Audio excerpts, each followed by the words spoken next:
All right, everyone. Welcome to Notes from an Artist. I'm Tom Semioli, and my co-host is David C. Gross. You may be listening to this on the radio. If you are tuned into www.cygnusradio.com, Cygnus radio.com. David, do you know what a Cygnus is? What does the word Cygnus mean? It's a radio station. It means nothing.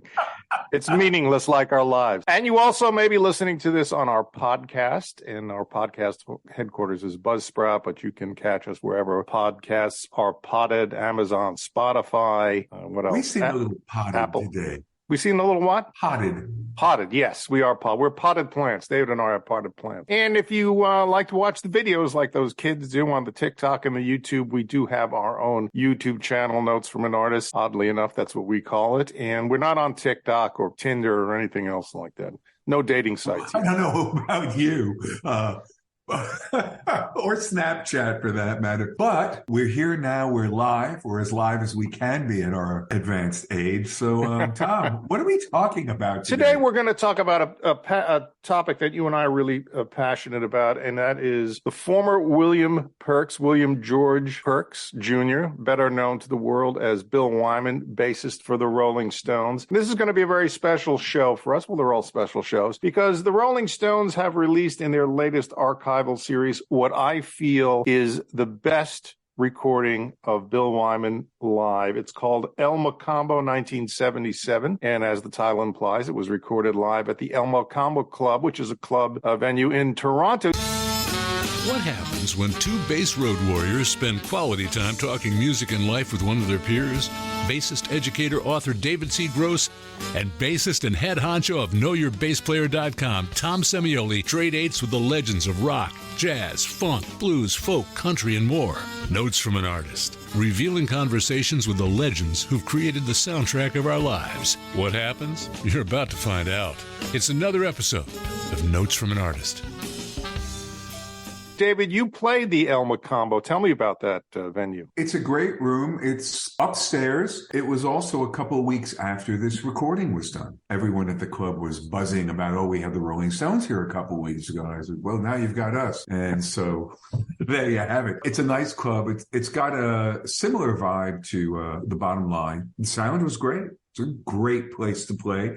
And one of the benefits of Toronto is they have probably one of the best Chinatowns in the world. Wow. An important note, of course. Musicians, it's either food or performing. Or it's Woe Hop if you're a New York musician, right? That's the... There you go. That's the Dumpling Palace. As a matter of fact, we should have Woe Hop sponsor us. We should. You can hop to Woe Hop.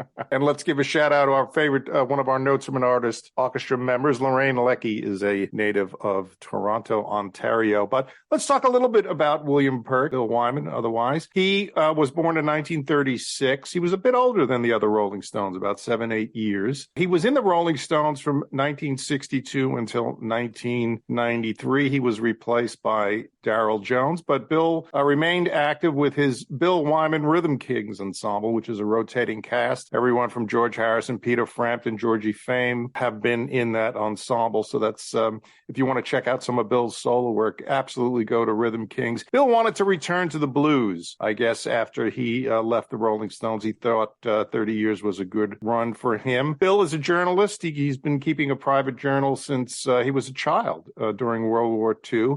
He did serve in the British Air Force.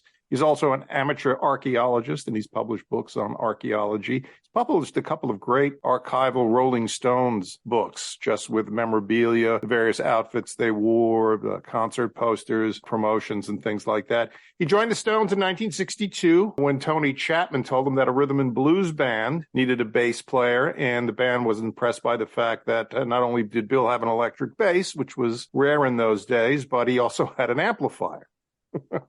A Vox AC30. So he got into the group, and we always reflect upon Bill Wyman when David, you and I discuss bass. He's really a disciple of Willie Dick. Absolutely, which is why he ripped all the frets out of his bass.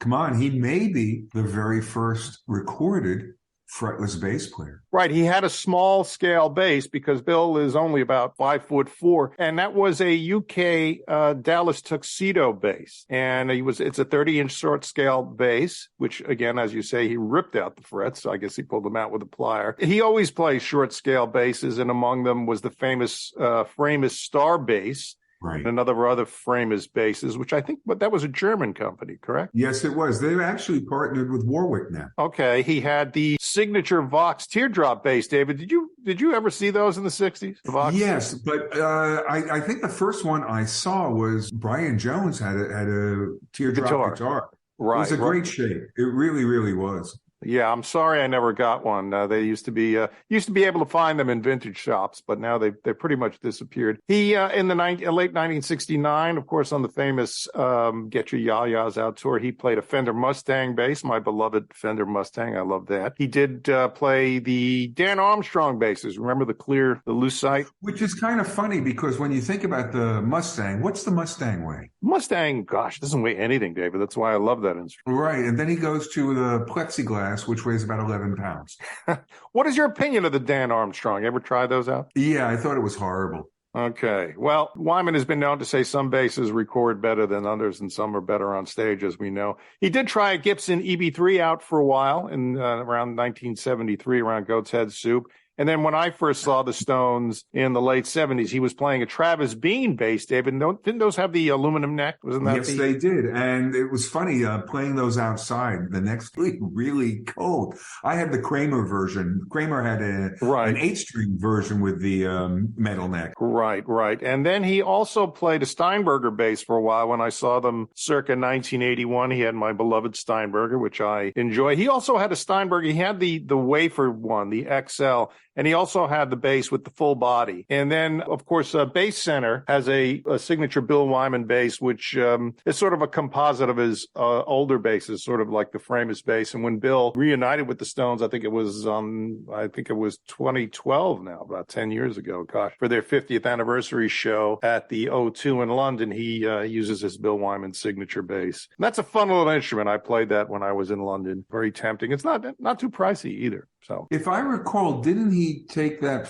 original Framus and cut the body back as well? Yes, he did. Right. He modified the body. That bass was on display at his Sticky Fingers restaurant, which was in Kensington, but I understand that restaurant no longer exists. So I wonder if that was from COVID. I think it was. Yeah, I think it did close down during COVID. The UK had a hard time of it as well. I know he sold a lot of his guitar collection with Sotheby's a few years ago. And that Mustang... Now, there's a good question. Why would someone who really doesn't need the money sell off his instruments? I mean, that's kind of odd, don't you think? That is interesting. I know he has a twisted personal life, and we don't talk about folks with personal lives with regards to who would get the spoils from his career. Don't forget, Bill left the Stones in 93 before they really made the real ridiculous money that they make now. Now, I imagine he's still a partner in the Stones, in the Rolling Stones empire, but you don't know to what extent. It's interesting. We learn more about these supergroups that some members don't get paid as much as other members, right? And we also learn, obviously, Bill didn't write on the records, or the Rolling Stones refused to give him credit, Mick and Keith. I would be interested to find out if Nanker Fledge was equal payments. Good question. Yeah,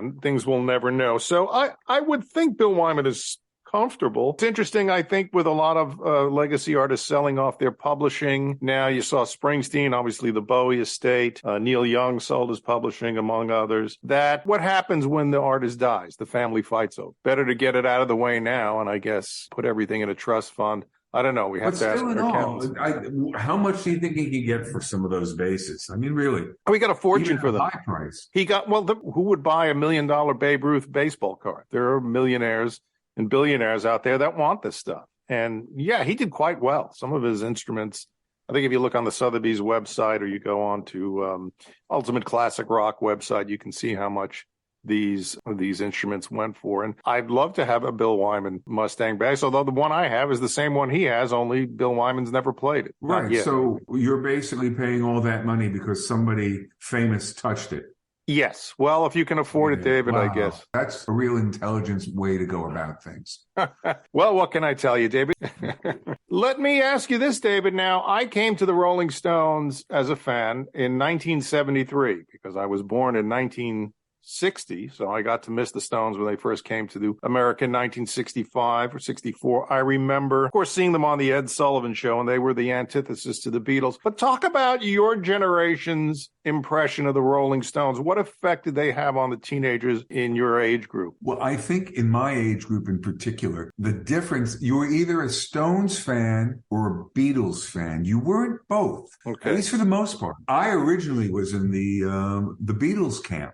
Mm-hmm. It wasn't until Get Off of My Cloud that I started veering in the other direction. I liked all their hits. Talk about fretless bass. You think 19th Nervous Breakdown. The end of that song is that floppy. Yeah, it's glissando. And of course, let's not forget the harmony he plays in Satisfaction, which makes that song a hit. He does not play a unison line with Keith. I think he goes to the ninth. If you think about it, how many top 40 bands where you get stuck at a restaurant that had a top 40 band playing and they played it in unison and you just wanted to get up there and smack them silly? Come on, listen to the damn song, you imbecile, or Mr. Imbecile, or Mrs. Imbecile, or Mrs. As it may be. Well, in addition to that, the importance of the Stones, and of course, along with the Animals, the Yardbirds, Cream, and later on Free and Humble Pie, they reintroduced blues to American audiences. And for that, they have to be cited. They were pretty much the leaders of that. You bring up the Animals, and the Animals were a great band. Sure. Yet, I think to women, my girlfriend and her friends back then, the Animals were kind of scary where the Stones were kind of sexy and bad. And I think that was a difference. But as you know, for me, once I got into the Stones, I started getting into a band called The Pretty Things. The original bass player of the Stones, Dick Taylor, was lead guitarist in The Pretty Things. And to me, that first Pretty Things album is probably the best punk rock album of all time. Absolutely. And if you're a fan of Notes from an Artist Orchestra, and you should be, we have two gentlemen that usually come on for our encores, Gas Wild and Don Blackhat Stabnick. We always do Pretty Things songs with them. So if you catch us live, Absolutely. You'll get some. Once again, in talking about the Pretty Things being the very first punk band, at least that record being the first punk album, it would not be the first punk album if it wasn't for the Rolling Stones, because the Rolling Stones were really the first punks. Yeah, I guess you could say that. Absolutely. They didn't smile on television. They did not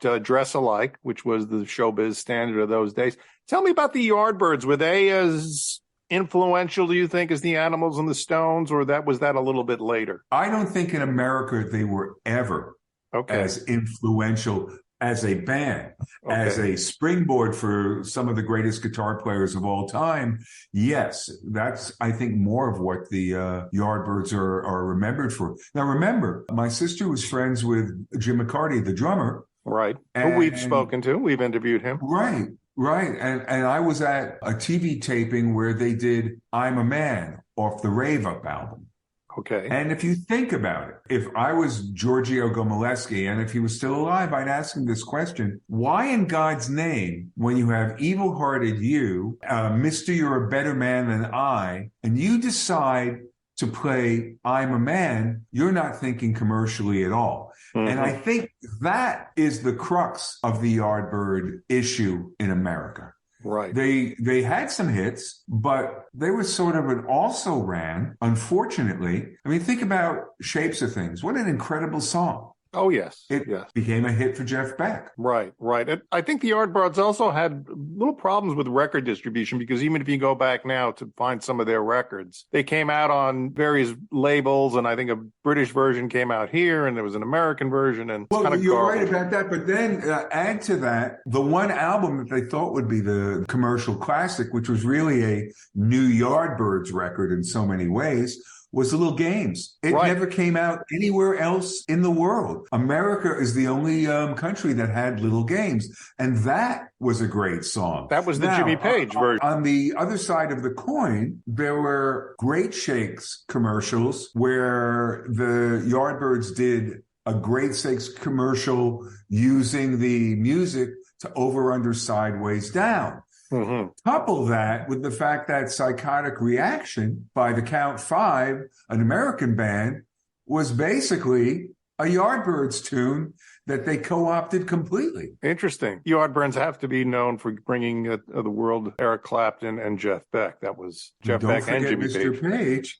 Don't forget Jimmy Page, who actually played on a Stones session, which I will get to in a second. Now, my generation, I came to the Rolling Stones in 1973. And by then, I think the Stones probably had done their best work. 1972 was Exile on Main Street, which was considered the last great Rolling Stones record. And I know my first experience of them was the Mick Taylor version of the Rolling Stones. Now, I like to say with Brian Jones, the Rolling Stones were artists. With Mick Taylor, they were rockers. And with Ronnie Wood, they were entertainers. Tell me, David, you remember more than I do. What happened? What was the feeling among rock fans when Mick Taylor replaced Brian Jones? I think to a certain extent, a lot of people were upset primarily because I think we all grew up with that idea that the bands stick together. I don't know where we got that idea, sure, but this was a big deal. You think for a second, okay, so the first John Mayall record, you have Eric Clapton. The second John Mayall album, you have Peter Green. And then Crusade, which is never really talked about in the same breath as A Hard Road and the Beano record, which is probably one of the best John Mayall records of all time. You had this incredible musician joining the Rolling Stones. It didn't make sense because, I mean, really, listen, Keith Richards and Brian Jones were great, but neither one of them were of the stature of a Mick Taylor. Right. And so your first thought is, oh, this guy joined the band for the money. Interesting.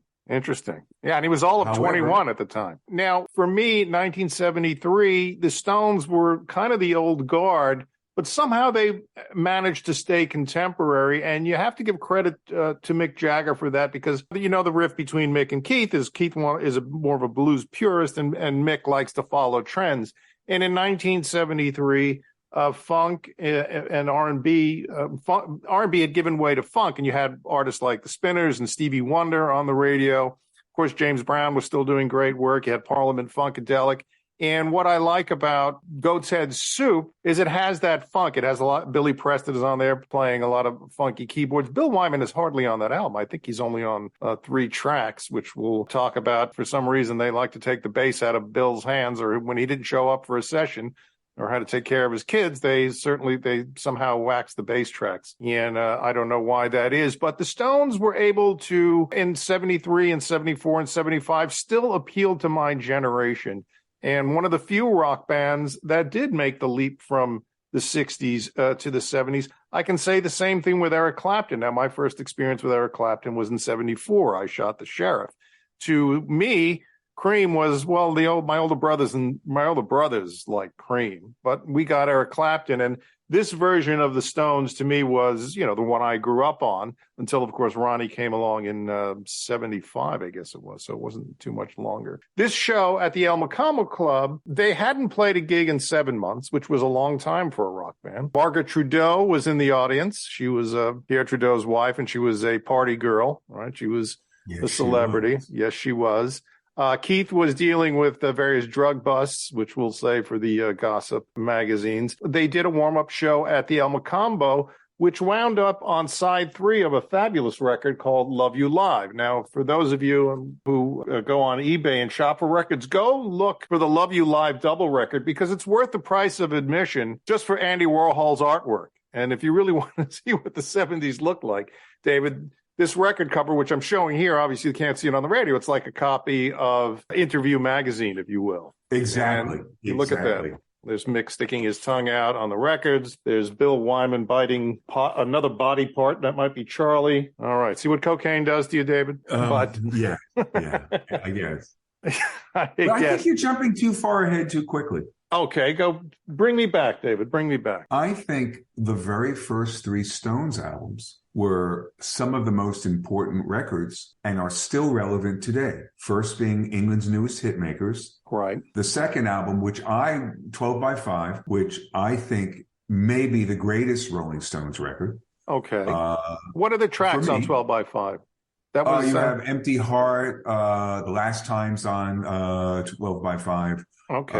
Can I Get a Witness? Now I've Got a Witness. Right. But still doing blues standards. Yeah, and then the Rolling Stones now, you have their version of Mona, which is just absurd, how great that is. Then the next era of the Stones, obviously you have to consider Exile on Main Street to be the penultimate record. Yeah, it's really one where they... after that? They went back to blues. Well, let's go a little bit previous. I'll drag you back now. Sticky Fingers is, for any other band, that would probably be a greatest hits album when you think of all the great tracks. Can You Me Knockin', Brown Sugar, Bitch, Wild Horses, Sway. That was a remarkable record. And then, of course, before that was Let It Bleed, which had, of course, the title track, which was a hit. And then it had Give Me Shelter, Love in Vain.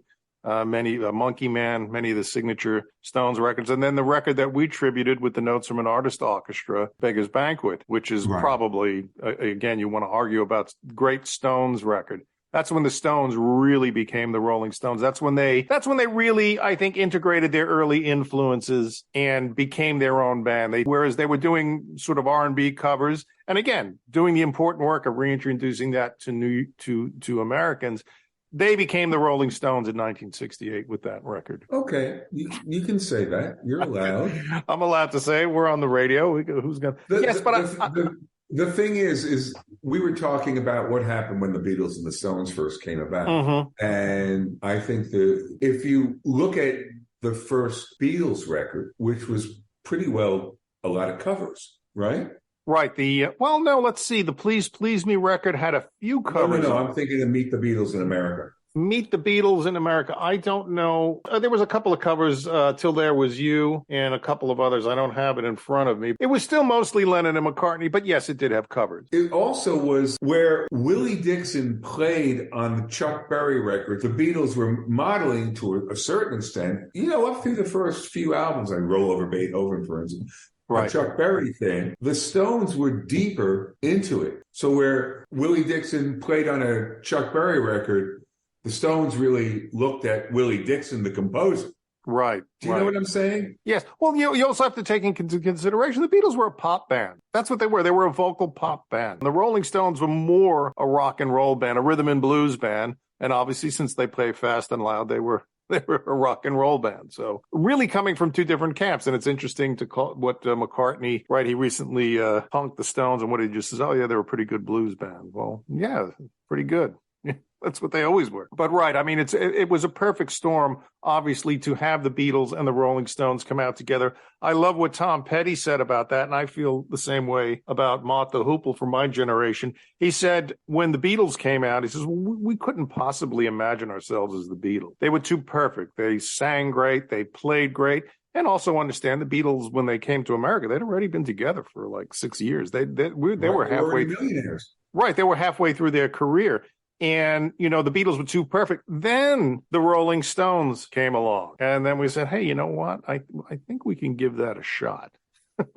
Because they had, and it's funny because I related that same story to Ian Hunter when I went to interview Overend and Ian back in 2013 about Mott the Hoople. I said, yeah, my generation, we couldn't envision ourselves as Elton John. He was Captain Fantastic, Bernie Taupin and Elton John. My goodness, the two greatest songwriters of our generation, of any generation. And we certainly couldn't imagine ourselves as David Bowie, right? He was a spider from Mars. You couldn't be that. But we could. We looked at Mott the Hoople and said, hey, wait a second. I think that's doable. I think we can get away with this stuff. So, yes, I think if I were a few years older and I had experienced the Stones and the Beatles first, I'd have definitely run to the Stones camp. Absolutely. Think about some of the other things. The British invasion would never have happened without the Beatles. Mm-hmm. Obviously, that's a given. But when you look at some of the bands that came out of the British invasion, you think of Tobacco Road by Nashville Teens, right. Doo-Wah Diddy by Manfred Mann, sure. and Animals and all those. None of those bands would have made it in this country if it wasn't for the Rolling Stones.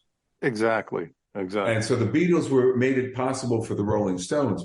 Rolling Stones made it possible for a lot of bands. Right, absolutely, absolutely. And interesting, of course, the Beatles wrote the Stones' first quasi-hit, which was I Want to Be Your Man. Which is a blues. Which is a blues tune. So see. So there you go, Paul McCartney. All right, anyway. Take your 12 bars. Take your 12 bars, Paul. But getting back to this Mocambo record, like I said, it was side 3 of the Love You Live record. And this has an interesting set list. What I like about this record is that Bill gets to play bass on some of the songs that he didn't play bass on in the studio. And of course, you and I always banter about guitar players playing bass, right? It's easy. It's only 4 strings. I mean, 6 strings, actually. Well, that's you. The same, I feel when people talk about Keith Richards as a bass player, he's more of a riff player is what he is. And I think when you listen to Bill on the Stones live albums where Keith originally did the recorded bass parts, Bill certainly embellishes that and go no further than the Get Your Yayas Out, the 1969 live album, which is often cited as one of the greatest live albums and the Stones' best live album. I kind of disagree with that after hearing El Mocambo. I thought Yayas was a bit muddy and a bit sludgy. And of course, that was how live records sounded in 1960. They didn't have the remastering technology that we do today. But some of the songs we get to hear Bill play on, Tumbling Dice, which Mick Taylor actually did original bass line on that record from Exile on Main Street. We hear Bill play on It's Only Rock and Roll, which was originally Willie Weeks. That's when Willie was doing a record with Ronnie Wood, and somehow Mick Jagger finagled the song It's Only Rock and Roll out of Ronnie Wood to put it on their record, which at the time was It's Only Rock and Roll. That became the title track of their record, and then Ronnie joined the Stones, and the rest, as they say, is history. We get to hear Bill on Rip This Joint, which was upright player Bill Plummer on the Exile from Main Street album. And then we get to hear Bill play on Crazy Mama, which was on Black and Blue, which was the current Stones album at the time that they did the Mocambo. So nice to hear Bill embellish those Keith Richards bass lines. Absolutely. And I think I'm having an issue with you saying that Yayas isn't the best Stones record. All right, David. Well, you tell me why. Why is that, David? For me, with these old ears, the energy, and Charlie's playing good tonight. He really was.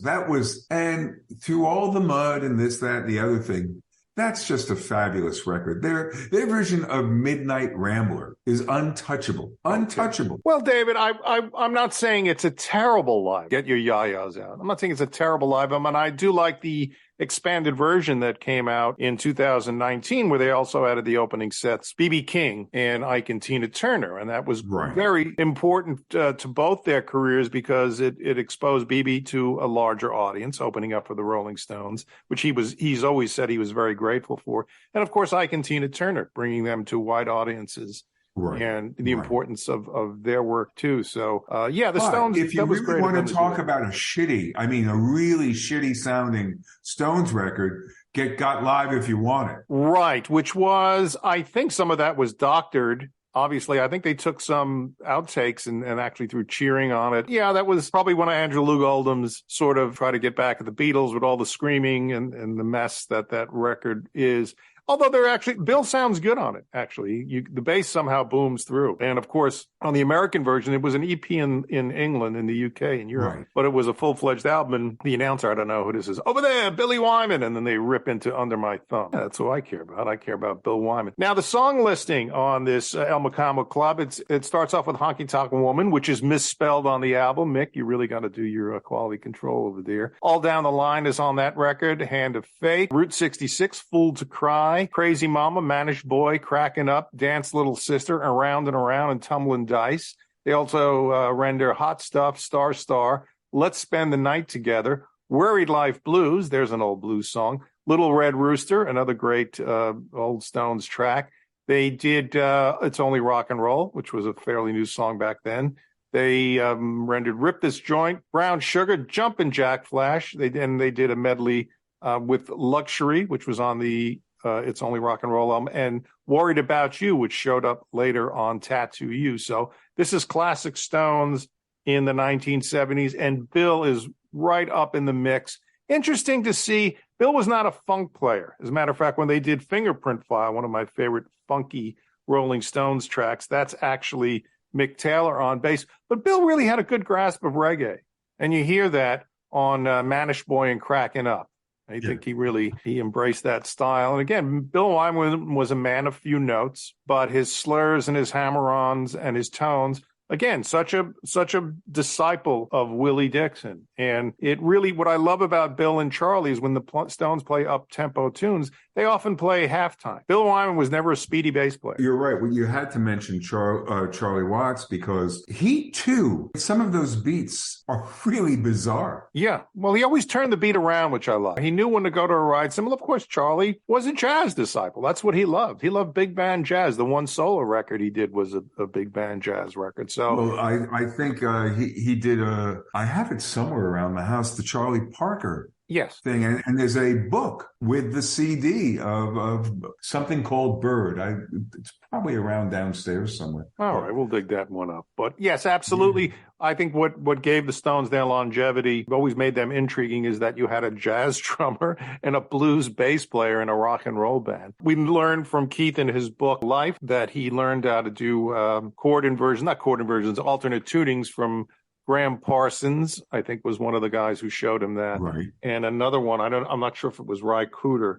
I'll have to look that up. And no, it was Ry Cooder. It was Ry Cooder, okay. Who auditioned for the Stones. That was a big, big growing point for the Stones. And for kids like myself who grew up in garages, playing in garage bands, when we did Rolling Stones songs, they never sounded like the Rolling Stones. I'm like, wait a second, we're playing the same chords. No, we weren't playing Keith's 5-string alternate. Exactly. You were playing the right chords, you just weren't playing them the right way. Right. And they didn't have shows like Notes from an Artist that could tell you about this stuff. Well, that's it. And now we're not going to tell you because we want you to still create these songs the wrong way. Absolutely. The only people that can create them the right way, Notes from an Artist Orchestra. Absolutely. Because we have all the know-how.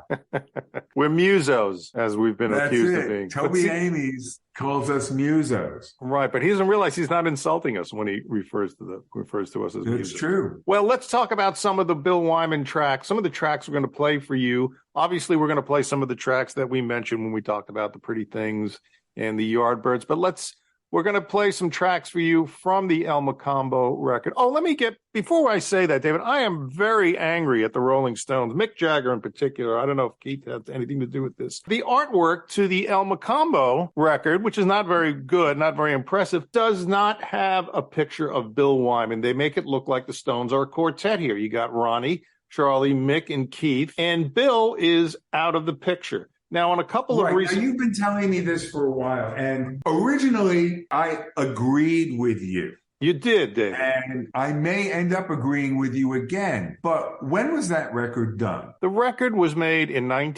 this record was recorded. It's an archival release from 1977. When did it come out again? It came out this year. It came out in 2022, David. Right. So it was some fucking millennial screwed it up. Probably. And I think they said, well, we're sorry about that, but got it all done, so let's just put it out there.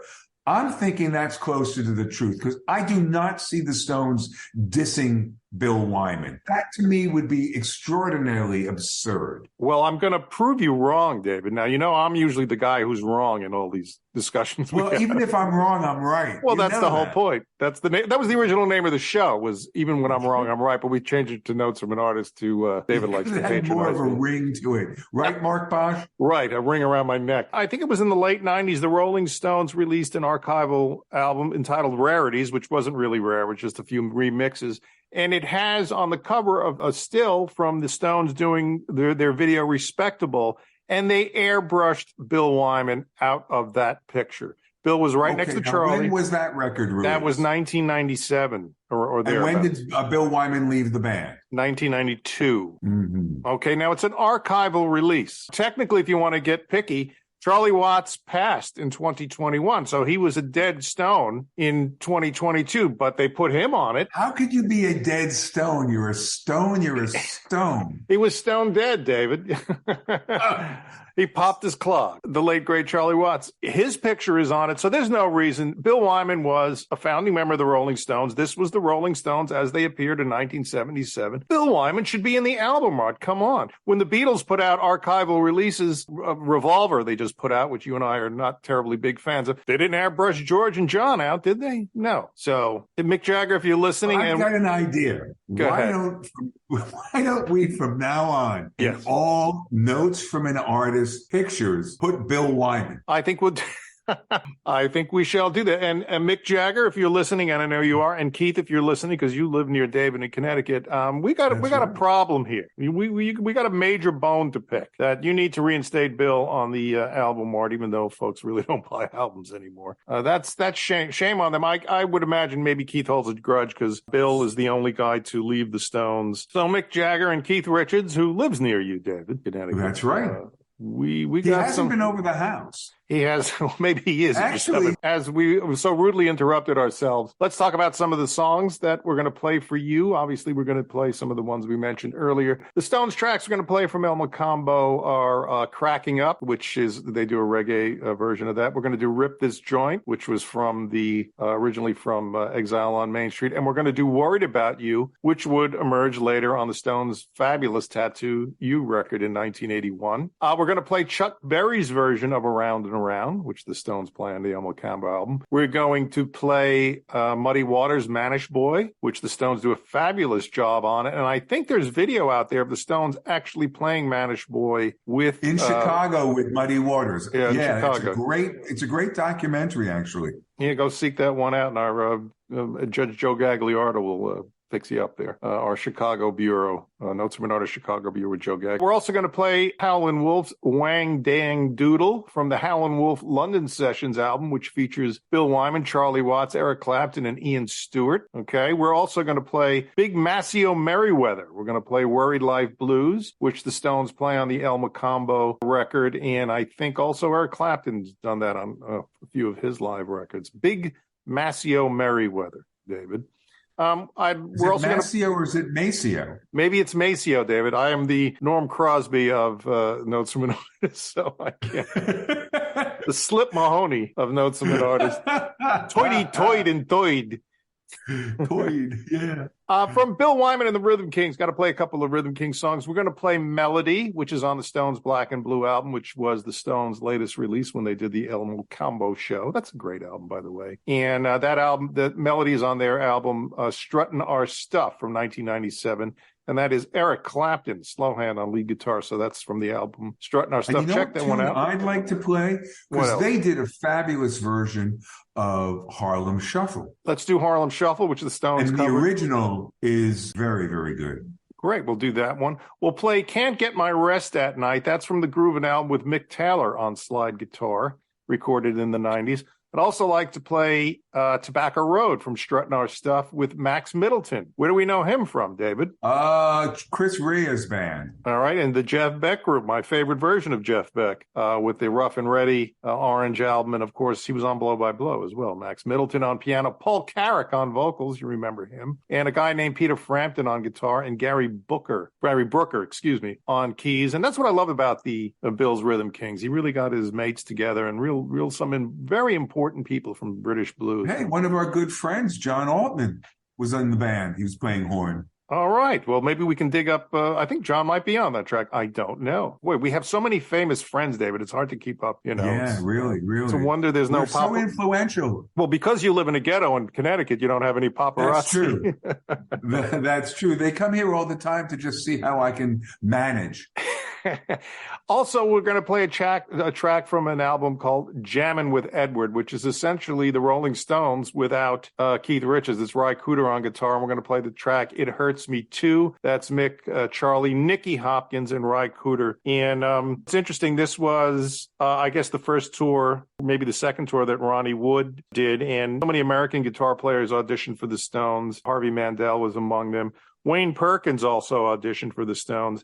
And he said they flew him out to London, and rather than hear him play, David, he just went into a dark room and stood under a spotlight. Then he stood next to Mick under a spotlight. Then he stood next to Keith under a spotlight. Then he stood next to Mick and Keith under a spotlight while Charlie Watts looked on. And that was the audition. They didn't need him to play. He was a swamper. They knew he could play. That was very interesting. We've also had a few friends of ours audition for the Rolling Stones, most notably bass player John Reagan when Bill Wyman quit. And very interesting the way John explained to us that they were upset with Bill leaving. It hurt them. John said there was definitely a vibe in the room that they were very disappointed that Bill Wyman had left the Rolling Stones. Our friend Kenny Aronson auditioned also. Interesting that they chose Darryl Jones. I think obviously there's the Miles Davis connection, and according to legend, they let Charlie make the final decision. I can't imagine Mick and Keith ever allowing it. Why not? He is the drummer. You would think. And Darryl, of course, what I like about Darryl with the Stones is that he does reference Bill Wyman in certain spots, but he does his own thing, obviously more of an R&B approach. And a very good interview with him on Rock on Tours with Guy Pratt and Martin Kemp. Yeah, I think Darryl was kind of the right choice. I think some people said, well, you should have had Joey Sampanato from NRBQ, who plays a lot like Bill Wyman and was also in the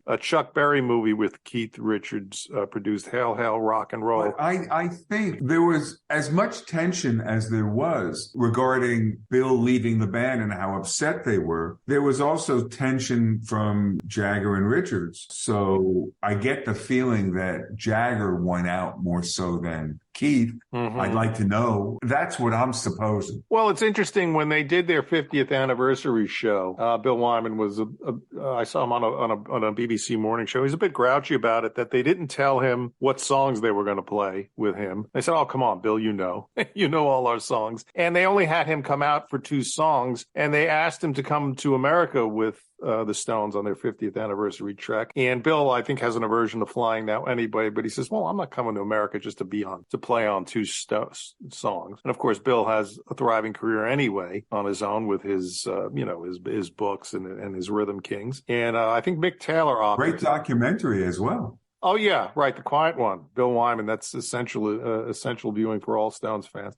Mick Taylor took the offer because I guess he needs the Ducats more than Bill Wyman. Yeah, I think he did 2 songs with them. I think Honky Tonk Woman and some other songs. It's interesting what Bob Dylan said, that without Bill Wyman, the Stones are now a dance band. But I have to give, again, I do give props to Darryl Jones for doing his own thing. And I like the fact that Darryl, in the last few videos I've seen, or at least the last tour they did, was playing a Mustang bass. So he's getting Bill's tone there. You can't get too funky or too busy on a Rolling Stone song. That's not what's needed. You got to play to the song. Yeah. And it's all about the rhythm and space. I understand we're doing this now in November of 2022, but supposedly there's new Rolling Stones music on the way with the new drummer, Steve Jordan. They're recording at Electric Ladyland, which is not too far away from us, David. Right, It would be interesting to see what the Stones do they haven't put out a record since 2005.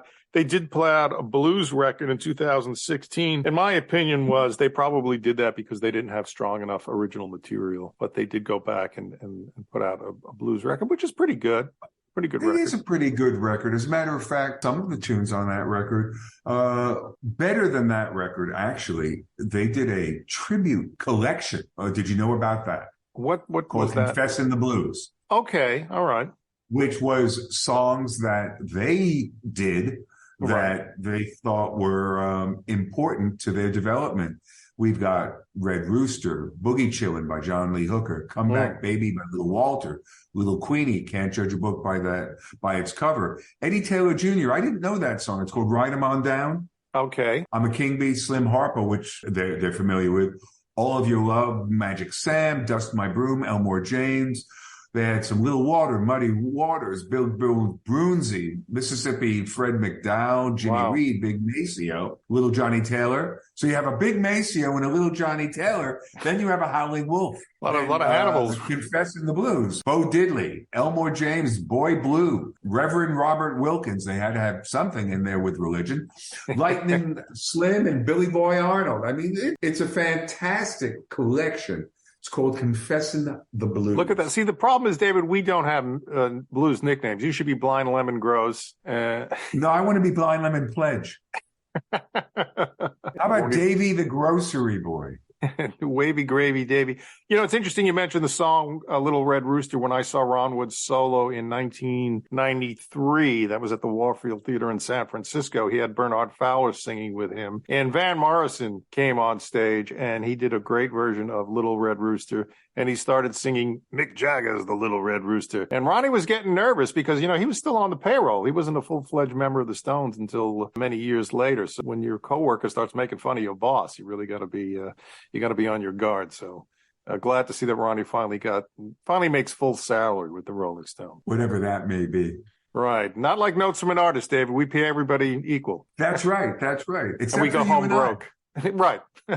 We take the loss. So, all right, there you go. There is our Bill Wyman episode. El Mocambo is the latest of the Stones archival, released latest as of November 2022. Again, my opinion, for what it's worth, is it's the best recording of Bill Wyman live. And I props to get your yayas out. You should go back and check that one out as well. I think this record really benefited from the remastering process. I don't know how Yaya's was recorded as opposed to the Mocambo Club. Did they have a board there? Could you record off the board? Yeah, but the thing is, you got to also remember it's 1969. So obviously, even from 69 to 77, the original tapes, obviously the quality is going to be better for Mocambo. More importantly, Mocambo's in a club where Yaya's was Madison Square Garden. Right, that's right.